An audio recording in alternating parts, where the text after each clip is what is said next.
दोस्तों, कुछ दिन पहले मुझे किसी ने एक सीरीज़ रिकमेंड करी थी नेटफ्लिक्स पे देखने के लिए। और रिकमेंड क्या करी थी, मैं ऐसे ही मोबाइल फ़ोन स्क्रॉल कर रहा था, जो 3-4 घंटे रील देखने में व्यतीत करते हैं। तो मैं वही देख रहा था, उसमें एक बंदे ने एक नेटफ्लिक्स पे आ रही सीरीज़ के बारे में बात करी। और उसने इतने कॉन्फिडेंटली बोला कि भाई वो जो सीरीज़ मैंने देखी है इस साल की सबसे बेस्ट, वो यही सीरीज़ है और ये सबको देखनी चाहिए, मतलब समाज में ये दिखाई जानी चाहिए सीरीज़। और मैंने सोचा कि भाई इतनी रिकमेंड कर रहे हैं तो कुछ तो बात होगी उसके अंदर। तो मैंने सोचा देखा जाए। फिर उन्होंने जो एग्ज़ाम्पल दिए हैं, उसने एग्ज़ाम्पल दिया कि वो सीरीज़ आपको इस लेवल की लगेगी जैसे आपको सूट्स करके एक सीरीज़ थी यूएस की, लॉयर्स की। उसके जो कुछ डायलॉग्स थे वो काफ़ी ज़्यादा पॉपुलर हुए, जिन पे काफ़ी मीम्स बने और काफ़ी ज़्यादा पॉपुलर हुए उसके डायलॉग्स, जो आज भी लोग डे टू डे लाइफ में यूज़ करते हैं। उसने बोला कि इस सीरीज़ के डायलॉग उस लेवल के हैं, तो मुझे लगा कि भाई होंगे। जैसे उसमें जो कैरेक्टर था, स्टीव हार्वी नाम था शायद लॉयर का, तो वो जैसे डायलॉग्स यूज़ करता था, that was very good actually. So मुझे लगा कि भाई ये बंदा ऐसे बोल रहा है तो कुछ तो खास खास बात होगी सीरीज़ में। और भी उसने कुछ बातें करी कि ये इस लेवल की है, इस लेवल की है, समाज को देखनी चाहिए। तो मैंने सोचा भाई ऐसा कुछ है जो समाज के लिए बहुत ज़्यादा ज़रूरी है, तो हम भी समाज का हिस्सा हैं, तो हमें भी देखनी चाहिए। तो फिर वो मैंने सीरीज़ देखनी शुरू करी। चलिए उसी के बारे में बात करते हैं। तो उस सीरीज़ का नाम है nobody wants this. Nobody wants this. अब ये नेटफ्लिक्स पे है, ये यूएस की सीरीज़ है। और इसकी ये जो बेसिक कहानी है उसको मैं बता देता हूँ आपको। उसके अंदर एक लड़की है जो अपनी मिड-30s में है, और उसकी बहन है जो एक डिवोर्सी है, उसकी बहन। और दोनों मिलके एक सेक्स पॉडकास्ट चलाते हैं, जिसमें वो अपनी सेक्सुअल लाइफ के बारे में, अपने बॉयफ्रेंड के साथ उनके क्या क्या चीज़ें चलती रहती हैं, और सब कुछ इस बारे में वो डिस्कशन करते हैं। और उनकी एक ऑडियंस है, और वो अपना वो सेक्स पॉडकास्ट किसी एक कंपनी को बेचना चाहती हैं, दोनों बहनें। और उनकी एक माँ है, उनका एक बाप है, जिससे उसकी माँ ने डिवोर्स ले लिया। और बाप जो है वो गे है, वो उन्हें शादी के कई सालों बाद पता चला। तो वो बाप भी अपने गे बॉयफ्रेंड के साथ आता जाता रहता है। और उस लड़की को प्यार हो जाता है एक ज्यूइश रबाई से। रबाई जो होते हैं वो पादरी, जैसे आप बोल सकते हैं कि ईसाइयत में पादरी होते हैं, हिंदुओं में पंडित होते हैं, वैसे ज्यूज़ में रबाई होते हैं। तो वो उस लड़के से किसी पार्टी में मिलती है और उससे अट्रैक्शन हो जाता है। तो कहानी इसी बारे में है कि किस तरीके से वो दुनिया को की जो प्रॉब्लम्स हैं उसको वो कैसे झेलते हैं। अब ये जब मैंने इसका बारे में उस पर सुन रहा था इंस्टाग्राम पे, तो उसने जिस तरीके से बताया कि दुनिया की क्या क्या प्रॉब्लम्स हैं, वे सब मुझे जब मैंने देखा तो मुझे तो उसमें कुछ ऐसा कुछ विशेष नज़र नहीं आया। अब उसके अंदर कुछ सीन्स थे, मतलब सबसे ज़्यादा तो उसमें फैसिनेशन ये है कि उसके अंदर अगर आप देखेंगे तो आपको ज्यू कल्चर के बारे में आपको काफ़ी सारी चीज़ें पता चलेगी कि उनके कौन कौन से टर्म्स वो यूज़ करते हैं, कौन से उनके त्यौहार होते हैं, उसके पीछे की क्या कहानी है, किस तरीके से बनाए जाते हैं। और मेन जो कहानी इसके अंदर दो लोगों की चल रही है, और जिस हिसाब से कहा गया कि भाई बहुत ही ज़्यादा। अब मैं आपको एक सिंपल तरीके से बताऊं कि जब इस कहानी स्टार्ट होती है तो जो ज्यू रबाई है वो ऑलरेडी इंगेज है, उसकी गर्लफ्रेंड है जिससे उसकी शादी होने वाली है, जो कि खुद एक ज्यू लड़की है। और वो ज्यू लड़की क्या करती है, वो बिना उसको बताए उसके कबर्ड से निकाल कर एक रिंग पहन लेती है। तो इससे वो रबाई जो है वो नाराज़ हो जाता है कि this what you have done. उसको ये बात पसंद नहीं आती, वो उसे लगता है कि उसकी प्राइवेसी के अंदर एक हमला है, और वो इस वजह से नाराज़ होकर उससे ब्रेकअप कर लेता है। और फिर वो एक पार्टी में जाता है शाम को, उसको वो दूसरी लड़की मिलती है जो कि ऑब्वियसली जू नहीं थी, वही लड़की जो सेक्स पॉडकास्ट चलाती है। तो थोड़ा सा उन्हें कन्फ्यूजन होता है कि ये जू इसमें से रबाई कौन है और कोई दूसरा आदमी कौन है।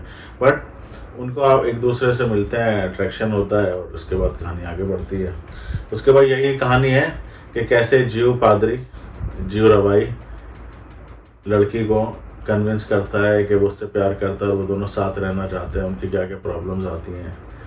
और प्रॉब्लम्स यही आती है कि वो रबाई चाहता है कि वो ज्यू धर्म कन्वर्ट हो जाए, क्योंकि वो जीव लड़की से ही शादी कर सकता था, क्योंकि अगर वो जीव लड़की से शादी नहीं करेगा तो जो इस मंदिर के अंदर वो जो पादरी बनने का उसका सपना था, मतलब बड़े लेवल पे जाने का, वो कभी हो नहीं पाता, क्योंकि फिर उसको जो बाकी लोग थे जो और धर्म गुरु थे वो उसके कभी अलाउ नहीं करते।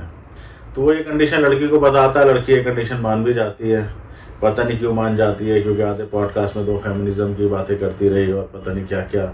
उसने एक लड़के को इसलिए छोड़ दिया था बॉयफ्रेंड को, क्योंकि उसके घर मिलने गई तो वो पिंग पोंग बॉल पकड़ रहा था, तो उसे लगा कि ये मैच्योर है, इसलिए उसने उसे छोड़ दिया।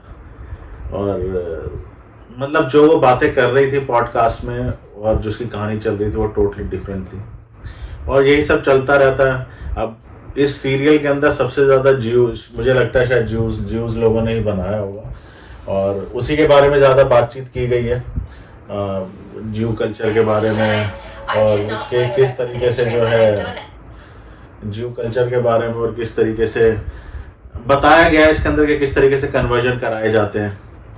अगर आप एक पर्टिकुलर रिलीजन को बिलोंग करते हो तो उसी रिलीजन में होना क्यों ज़रूरी है, और भी बहुत सारी चीज़ें इसमें रही।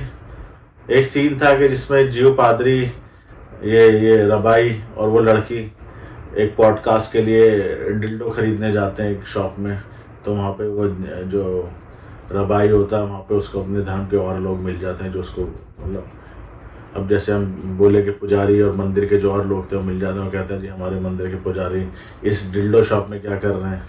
तो वो कन्वर्जन, वहाँ पे कन्वर्सेशन चलती रहती है। वहाँ पे जियो रबाई आपको बताएगा कि कितने प्रकार के डिल्डो होते हैं, कैसे होते हैं, ठीक है, कैसे यूज़ करना चाहिए, ये सब उसमें बताया गया।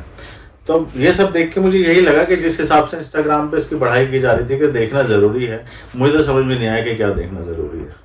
ये देखना ज़रूरी है कैसे एक धर्म के बारे में प्रचार किया जा रहा है, या देखना ज़रूरी है कि उस धर्म के बारे में ये बोला जाता है कि अगर मैं इस लड़की से शादी करूँगा तो उसे कन्वर्ट ही कर लें, या फेमिनिज्म के नाम पे लड़कियां जो आजकल कर रही हैं किस तरीके से व्यवहार करती हैं अपने माता पिता के साथ, आस पड़ोस के लोगों के साथ, वो देखना ज़रूरी है। ये देखना ज़रूरी है कि किस तरीके से हम लोग बातें करते हैं, वो एक ओपन वर्ल्ड होने की बातें करते हैं। एक तरफ वो मंदिर का पुजारी है, दूसरी तरफ वो एक डिल्डो शॉप में जाके उनसे पूरे डिस्कशंस कर रहा है कि डिल्डो कैसे होते हैं और क्या नहीं होते हैं। ये सब जानना ज़रूरी है। वो जो भाई इंस्टाग्राम पे बैठ के बोल रहे थे कि समाज के लिए बहुत ज़रूरी है, तो मुझे समझ में नहीं आया कि समाज के लिए क्या ज़रूरी है। मुझे तो पूरे 9 एपिसोड देखते हुए यही लगता रहा कि पूरा का पूरा जो मुद्दा है सीरीज़ का वो यही है कि कैसे वो जो रबाई है वो उस लड़की को कन्वर्ट करा ले और देन वो उससे शादी कर सके, ताकि वो अपने भी बिजनेस, जो भी उसका बिजनेस, मतलब इन द सेंस कि जो भी उसका जॉब था कि मंदिर में ऊंची पोस्ट पे जाना, वो भी पूरा हो सके। और किस तरीके से एक लड़की जो फेमिनिज्म की इतनी सारी बातें करती रही है वो इसके लिए भी रेडी हो जाती है। तो वो ये कहती है कि मुझे तो रिलीजन से अपने से कोई मतलब ही नहीं है और मैं इसके लिए ये कर सकती हूँ। मुझे समझ में नहीं आता कि ये चीज़ें चलती रही और उसमें समाज के लिए जानने के लिए क्या ज़रूरी था। मुझे तो ये लगा कि जो 9 एपिसोड थे वो कोई, और हाँ दूसरी बात कि डायलॉग उसके बहुत ज़्यादा इंटरेस्टिंग होंगे ऐसा कुछ भी नहीं लगा मुझे तो एक भी डायलॉग उसका याद नहीं है। और स्पेक्टर हार्वी के मुझे लगता है बहुत सारे आज भी याद होंगे, और मुझे तो ऐसा कुछ नहीं लगा। 9 एपिसोड जो भी थे, 9 एपिसोड 10 एपिसोड, ऐसे कोई एपिसोड ऐसा नहीं था कि आपको लगे कि भाई मैं इसके बाद अगला भी देखूं। मैं तो इसलिए देखता रहा कि भाई ऐसा क्या था जो शायद मैं मिस कर गया हूँ। तो आप देखिए अगर आप देखना चाहते हैं नोबडी वांट्स दिस नेटफ्लिक्स पे, और कमेंट करके बताइएगा कि आपको कैसा लगा। अगर मुझसे पूछा जाए तो मैं उसे भैया 10 में से 5 पॉइंट ही दूंगा, 5 से ज़्यादा कुछ भी नहीं दूंगा। मेरे लिए तो कोई इतना ज़्यादा ज़रूरी नहीं था ना, वो मुझे लगा कि इस साल का नेटफ्लिक्स का सबसे बेस्ट शो है। पता नहीं जिन्हें लगा उन्हें ऐसा क्यों लगा। खैर आप बताइएगा कमेंट्स में आपको कैसा लगा नोबडी वांट्स दिस, और मिलते हैं आपसे किसी दूसरी सीरीज़ के रिव्यू में। तब तक अपना ख्याल रखिए और चैनल को फॉलो कीजिए शिफा 0 शो में।